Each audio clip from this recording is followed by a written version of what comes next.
wanted to do a quick little video because pictures don't show it, but those bubbles are showing that that vinegar is working actually pretty quickly, quicker than I thought. They've been in that vinegar for, maybe a minute or two. And what's going to happen is it's going to start eating away the shell. And then tomorrow we will be able to just pull off the membrane. I'm noticing now I'm going to add a little bit more vinegar to get it covered up better because I've got some eggs that are floating. And so I need to make sure they're all underneath that vinegar. So anyway, those brown speckles will be gone. Actually, supposedly the whole shell will be gone, and we'll be able to peel them really super easy. You can see the bubbles are going.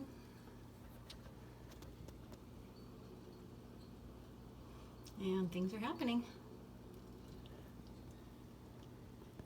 How to peel quail eggs, whether you're going to pickle them or just eat them as hard-boiled eggs.